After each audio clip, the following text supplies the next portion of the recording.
Pink roses scattered across my hardwood floor, the frosting from my baby shower cake ground into the boards I polished yesterday. My mom-to-be banner lay trampled beneath muddy sneakers while Austin's friends posed for selfies with their Princeton banners.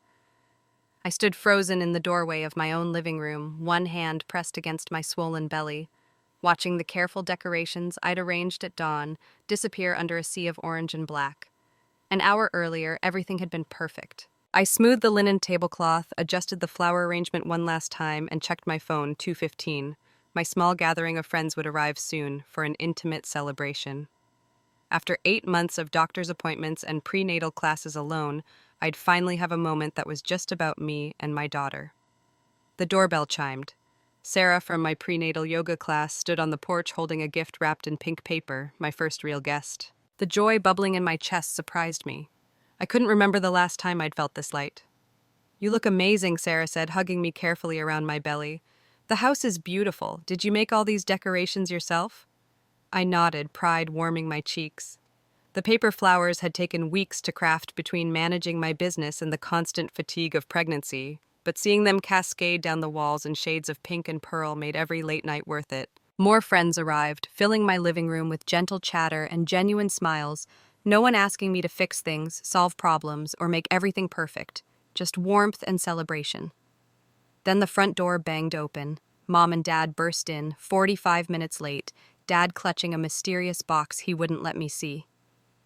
"Sorry we're delayed, honey." Mom's voice carried that familiar dismissive tone. "Traffic was terrible, but we have such exciting news." My stomach clenched. I knew that tone. I tried to redirect, gesturing toward the cake I'd spent hours decorating. We were just about to start, the dad's voice boomed through the room. "Special announcement!" The conversation died. My friends shifted uncomfortably. I gripped the back of a chair, my knuckles white. Austin strode through the door, his Princeton acceptance letter held high like a torch. Mom burst into tears, the same tears that hadn't appeared when I told them I was pregnant. "He did it," she sobbed. "My brilliant boy got into Princeton." My friends exchanged glances. Sarah reached for my hand, but Austin's crowd surged through the door behind him, shoving past us with their banners and phones and loud congratulations. Someone knocked over my carefully arranged gift table. No one noticed. I retreated to the kitchen, my hands shaking as I gathered scattered plates. Dishes clinked in the sink as I scrubbed frosting from porcelain, trying to steady my breathing. A friend I couldn't remember who touched my shoulder. "Are you okay?" Before I could answer, Austin's voice rang out from the living room, launching into the story of his acceptance. My friend drifted away, drawn by his magnetic pull, always his magnetic pull. My hand found my belly, cradling the daughter who kicked against my ribs. "We deserve better than this," I whispered. The words surprised me. I'd never said them aloud before. A crash from the living room. One of Austin's friends stumbled backward into my welcome baby girl banner, red Solo cup upending across the delicate paper letters I'd cut by hand. "Don't worry about it," Mom called from her perch on my sofa. "Just things." I knelt despite my aching back, blotting at the stain with paper towels. No one offered to help. No one even seemed to see me on my hands and knees, 8 months pregnant, cleaning up their mess. "We always knew Austin would make something of himself," Dad's voice carried from the cluster of admirers. "Princeton, can you believe it?" I pushed myself up slowly, one hand braced against the wall. The nursery beckoned my sanctuary these past months. I slipped away while they celebrated, closing the door behind me. The afternoon sun filtered through gauzy curtains, casting gentle shadows across the crib I'd assembled alone. The same day I'd built it, I'd had my 20-week ultrasound. Mom and Dad had been too busy touring colleges with Austin to come. I sank into the rocking chair, my grandmother's letter tucked in the cushion where I'd hidden it months ago. Her spidery handwriting spoke across the years. "My dearest Colleen, there comes a time when protecting what matters means standing up to those who never thought you would." Laughter erupted from my hijacked celebration, but this time, instead of shrinking from the sound, I felt something crystallize inside me, a clarity I'd never known. The choice stretched before me like a forked path. Would I continue to clean up their messes, to make myself smaller so they could shine, or would I finally stand up for myself, for my daughter? Tomorrow would be different, but how far would I go? I pressed my palm against the wall of my nursery, feeling the solid reality of this house I'd bought with my own money, this life I'd built despite them. Daughter kicked again, stronger this time. And I knew I would go as far as I had to. I didn't even go back to the new party, the college entrance celebration, but remained in that closed room until the last of the guests went home and went to sleep. I had a plan in my mind, and from tomorrow morning I was resolute to achieve this new goal I had set. But why? I don't know. Today I will encounter tomorrow, as my family has another weapon to use. The morning sun glinted off shattered glass in my kitchen sink. Princeton brochures fanned across my counter, their glossy pages stuck together with dried cake frosting. My fingertips traced the edges of acceptance letters and campus maps each. One a testament to yesterday's coup of my baby shower. A receipt fluttered from between viewbooks showing idyllic stone buildings. The paper crinkled as I smoothed it, flat application fees, campus visit expenses, testing costs, all charged to a credit card I didn't recognize, my credit card. My hand trembled as I pulled open my desk drawer.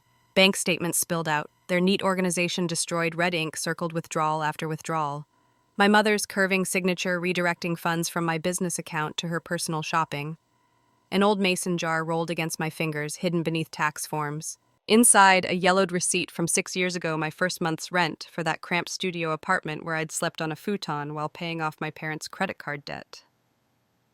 The jar clinked as I set it aside, revealing a stack of tutoring invoices for Austin private SAT prep, college counseling, writing coaches, all quietly drawn from my business profits. All while he dismissed my work as cute crafts. My phone buzzed. Sarah's text glowed on the screen. "How are you feeling after yesterday?" Before I could respond, another message appeared. "Dr. Martinez, blood pressure concerns from last visit. Can you come in this week?" A third notification, an email from Linda, my most loyal customer, the one who happened to be a family attorney. The floor creaked behind me. "Sweetheart," my mother's voice dripped honey. "Austin's friends need somewhere to stay this summer. You have so much space here." I turned slowly, one hand pressed against my lower back. Mom stood in the doorway wearing her favorite manipulation smile, the one that said I'd always been unreasonable if I refused her anything. "And we'll need the nursery for temporary storage," my father added from the hall. "Just Austin's college supplies, you understand." Their voices drifted through the house as they walked away, planning which of Austin's Princeton friends would take which rooms next fall. My rooms. My house. The home I'd purchased after working 60-hour weeks for 3 years. The baby kicked hard against my ribs. I sank into my office chair, pulling up eviction notice templates on my computer. The printer hummed, spitting out 3 copies. Official language about termination of residency and required vacancy filled the pages. My signature wavered on the first notice, steadied on the second, turned firm on the third. "This isn't just about me anymore," I whispered, touching my belly where my daughter grew. The child they dismissed with, "At least someone will keep you company," when I'd announced my pregnancy.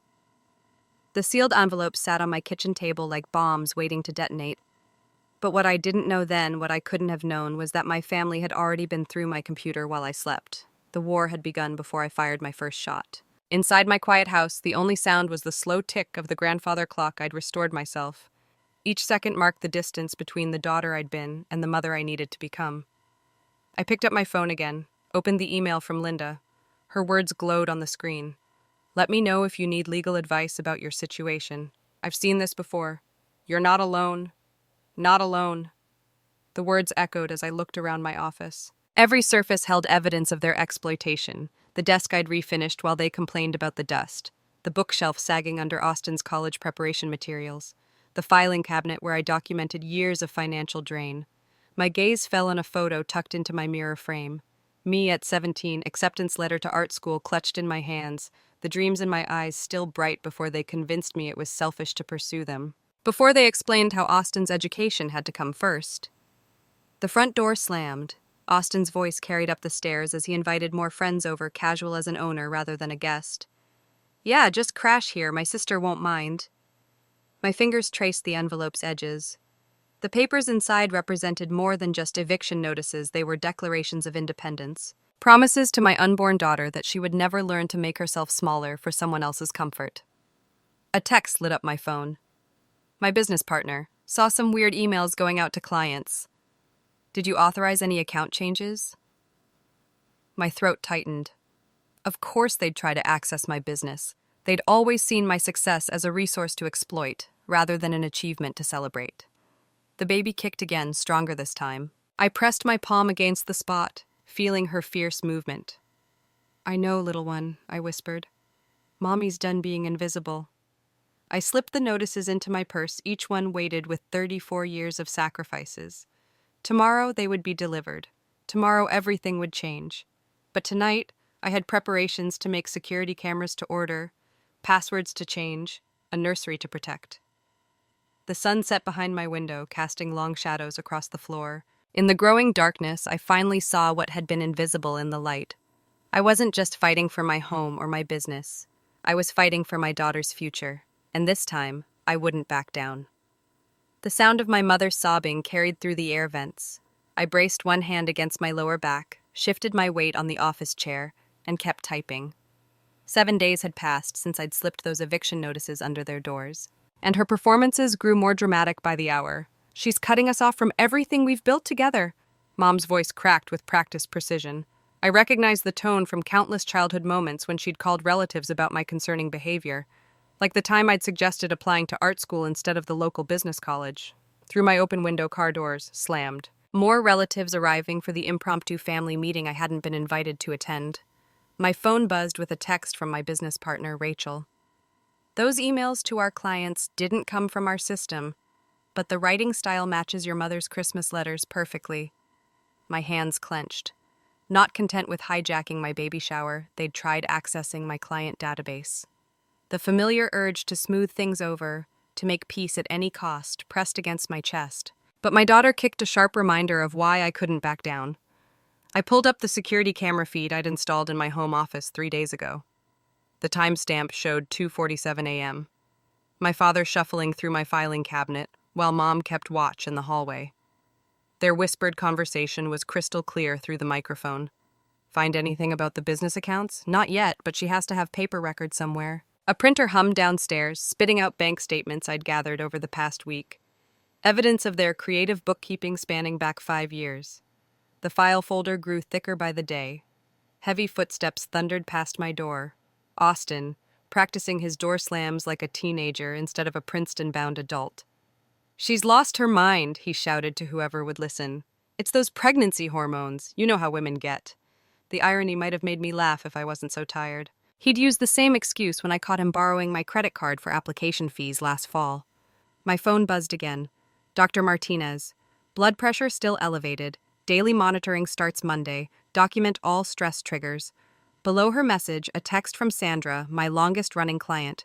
Brought you dinner. It's by the back door. Don't answer if you're resting. The doorbell chimed before I could respond. Aunt Caroline's voice drifted up. Where should we gather? The living room, Mom replied, tears magically gone. She'll have to face us there.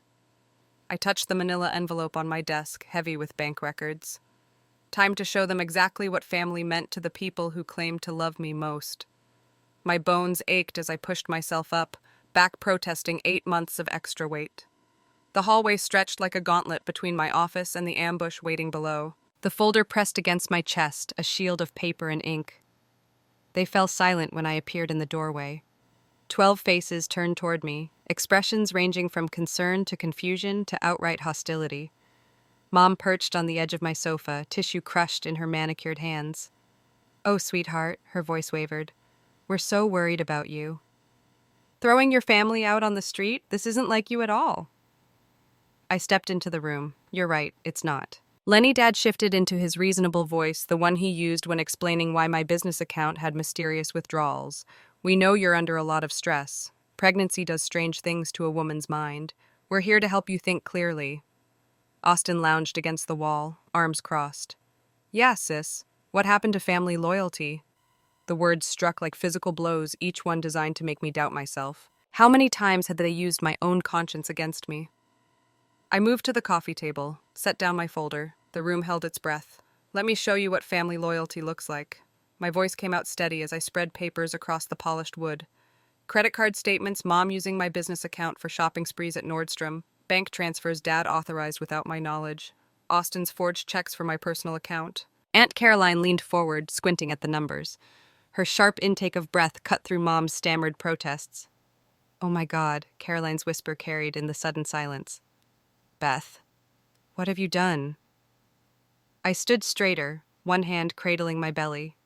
This isn't about one party. This is about 34 years of invisibility.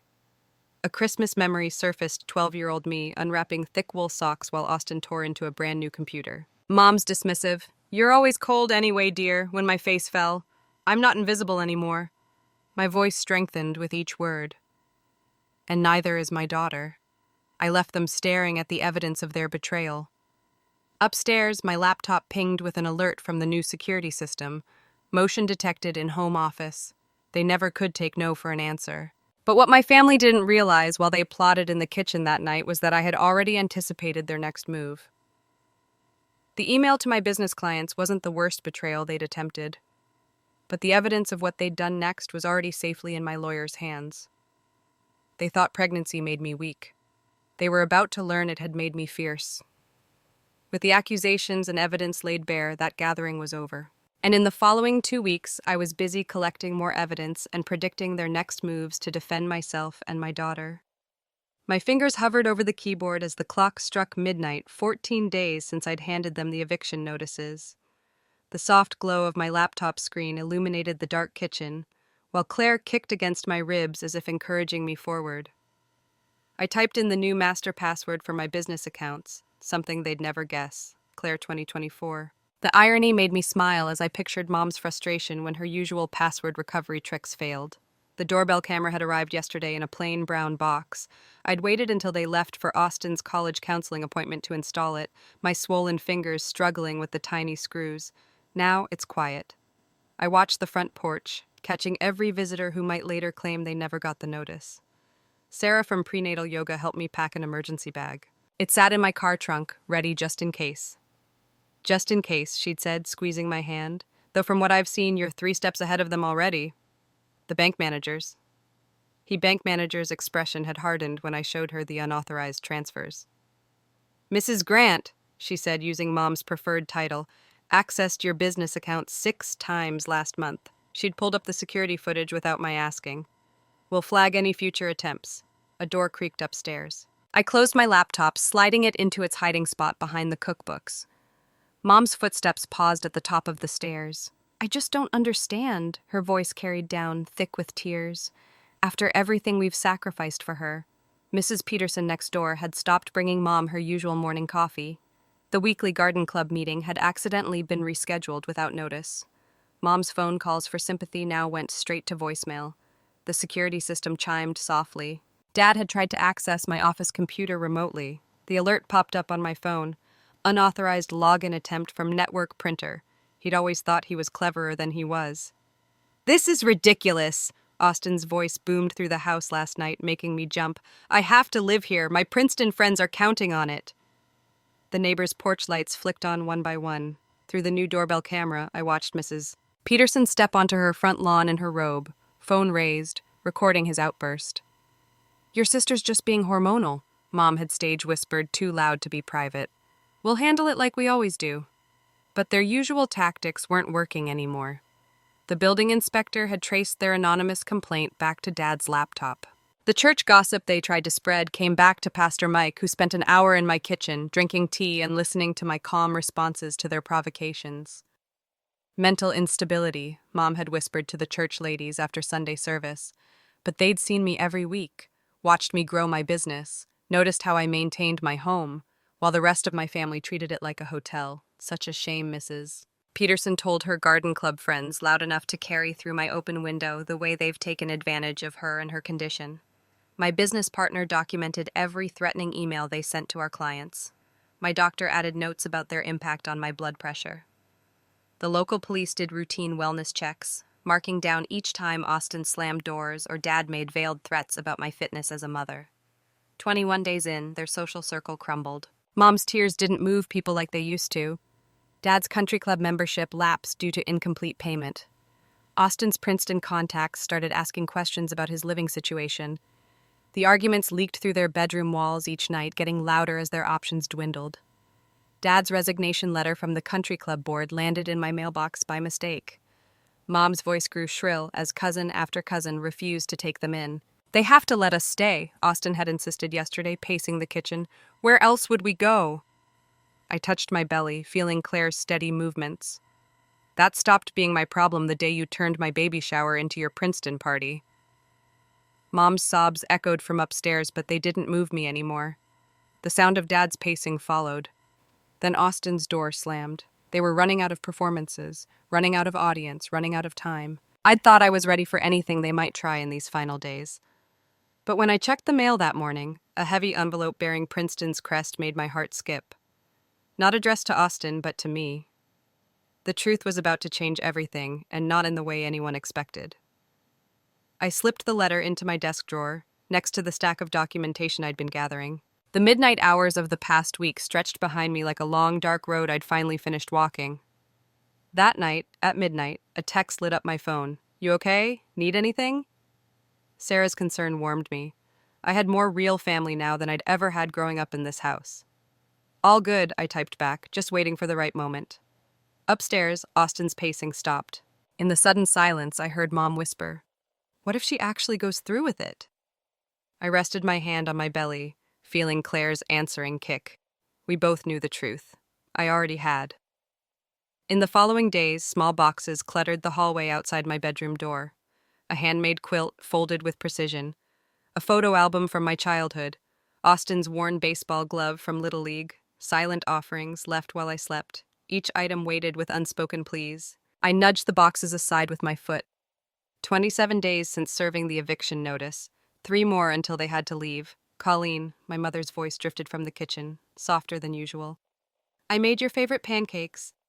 The scent of cinnamon and butter filled the air, a peace offering, served on china plates. I pressed my hand against my swollen belly, steadying myself against the wall. The baby kicked as if sensing my hesitation. "Just wanted to talk," Mom said. "As a family." I found them arranged around my kitchen table like a Norman Rockwell painting. Dad in his Sunday best, hands folded. Mom wearing her pearl necklace, the one reserved for special occasions. Austin in a pressed button-down, his phone nowhere in sight. "Please sit," Mom said, pulling out my usual chair. The syrup still warm, I remained standing. "What's this about?" "We've been thinking," Dad cleared his throat, "about everything that's happened. Maybe we all got caught up in the excitement about Princeton, the baby shower." Mom's eyes glistened. "We should have celebrated your special day." Austin stared at his plate. "I'm sorry. About my friends, the mess they made. Pretty words, rehearsed contrition." But something in Austin's voice caught my attention, a tremor of genuine fear. "I want to be a good uncle," he continued, "when the baby comes." The doorbell cut through his practiced speech. A quick series of chimes followed by pounding. "Miss Grant," a man's voice called through the door. "Princeton Office of Admissions." The blood drained from Austin's face. Mom's fork clattered against china. I opened the door to find a man in a charcoal suit, manila envelope in hand. "Miss Grant, I'm Thomas Weber, Assistant Dean of Admissions. We've been trying to reach Austin Grant." Dad appeared behind me. "I'm Austin's mother. Is there a problem?" Mr. Weber's expression remained neutral. "We need to discuss some irregularities in Austin's application materials." The envelope he held contained a single sheet of letterhead. I scanned the carefully worded paragraphs while my family held their breath. "Scholarship revoked," my voice carried through the silent house, "due to falsified community service hours and forged recommendation letters." Mom sank into a chair. Dad's jaw clenched. "But that's impossible," Austin protested. "Those hours were real." Dad signed. He stopped suddenly, horror dawning in his eyes. I pulled my laptop from the kitchen counter, opening a folder labeled Insurance. Email threads appeared on screen. Bank transfers, scanned documents with identical signatures. "You didn't just steal my baby shower." The words emerged calm, precise. "You've been stealing my life." "Now wait a minute," Dad's voice rose. "We gave you life. You owe us everything. If you loved us, you wouldn't do this." Mom's tears flowed freely now. "After everything we've sacrificed, love doesn't take." I touched my belly, feeling my daughter's steady kicks. "It builds." Austin slumped forward, elbows on the table. "They made me do it," he muttered. "Said we needed a success story for the family contest, the house, the image." "House ownership?" Dad jabbed a finger toward me. "We've lived here." "Contributed." "Contributed?" I clicked through the bank statements. "You mean the money you took from my business account for application fees? The credit cards opened in my name? We just thought." Mom's voice cracked. "We just thought you'd always take care of us." Morning light streamed through my kitchen windows, illuminating dust motes and tired faces. My family sat before me, masks finally stripped away. And who was supposed to take care of me? Silence filled the room. Even the baby stilled, as if holding her breath. 3 days. I gathered the Princeton letter and my laptop. You have 3 days to leave. The movers arrive Monday morning. You can't. Dad started. I already have. I walked to the door, then turned back one final time. The police will be here to supervise the move. I suggest you start packing. Mom's sobs followed me down the hallway. Austin's muffled cursing. Dad's heavy footsteps pacing the kitchen floor. But for the first time in 34 years, their voices didn't reach inside me, didn't wrap around my heart and squeeze. In the nursery, morning sunlight painted the walls in shades of pink and gold. I sank into the rocking chair, one hand resting on my belly. It's just us now, little one. My whisper carried a lifetime of certainty, and that's exactly enough. Behind me, doors slammed, closet doors banged open and shut, the sounds of a family imploding. But in this room, in this moment, I felt only peace. We'd survived the worst storm. Whatever came next, we'd weather it together. 4 years later, the morning sun spilled through spotless windows, catching the sparkle of Claire's craft glitter scattered across my kitchen table. My 4-year-old daughter bent over her latest masterpiece, tongue poking out in concentration as she pressed another sequin into place. "Look, Mommy!" She held up a birthday crown fashioned from construction paper and pure imagination. "For my party!" I touched the careful rows of gems she'd arranged in a pattern only she understood.